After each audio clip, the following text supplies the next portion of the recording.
Hello, third graders. Welcome to our Number Talk video series. We are focused on the strategy. It's a division strategy, multiplying up. It's very similar to partial quotients, the strategy used before. The only difference is you're focused on the multiplication part. The goal is to get you to recognize how they're similar, but also how they're a little different. So I'm gonna do a multiplying up strategy on the left side. I'll do a partial quotient strategy on the right side so you can recognize them. So it'll be on our left side will be our multiplying up. Okay? So the multiplying up works this way. We would say 9.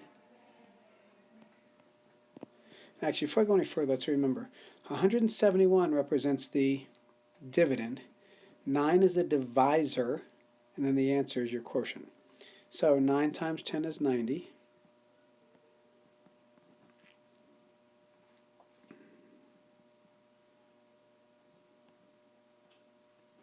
9 times 5 is 45. So far we're at 135. Remember, we're trying to get to 171. Okay. 9 times 2 is 18. Okay. That only gets us to 153. And then if we did 9 times 2 again, that's 18. So that gets us to 171.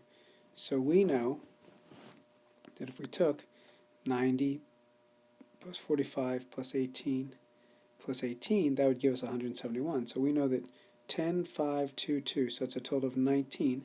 So 171 divided by 9 has an answer of 19. Now, if we did that as a partial quotient, we would have said, well, okay, our divisor is 9, our dividend is 171. So we have 9 tens is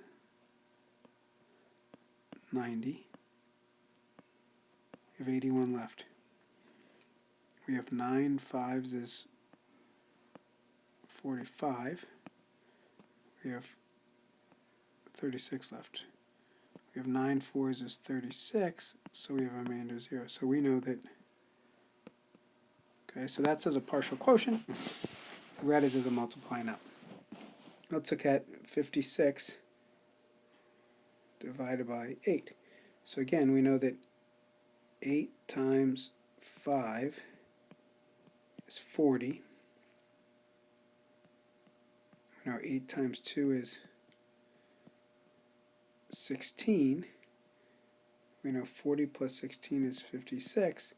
So when we go back and look at this, we know that we have a total of 7. So in other words, our quotient for this would be 7.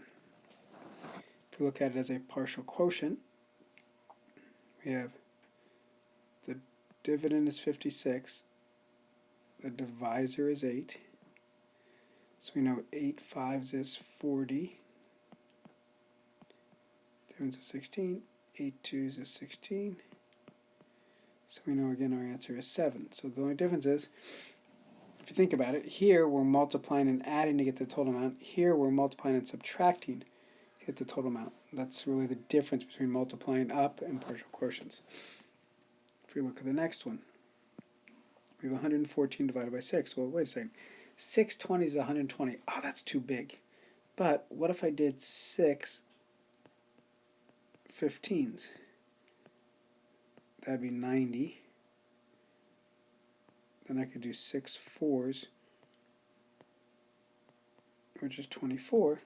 90 plus 24 is 114. So when I go back and look, I know that 15 and 4. So we know that the 114 divided by 6 must have an answer of 19. If we look at this as a partial quotient, again, the dividend is 114. The divisor is 6. So if I have 6 tens, that would be 60. 54 left. If I had 6 5s, I'm just giving another look at it, that would be 30.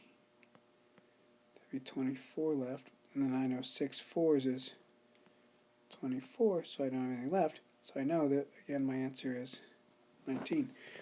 So it's, again, just another way to look at it. It's not, I'm not going to kid you, is it the most efficient strategy? No. It's really one of those strategies that's really enriching your number sense, because it's helping you understand the connection that division has between multiplication, addition, and subtraction. Okay, because it really involves all three operations in relationship to itself. So hopefully this gave you some guidance. If you have questions, please ask your third grade teacher, or please feel free to ask me. And I look forward to continuing to help enrich and build your number sense. Have a good one, guys.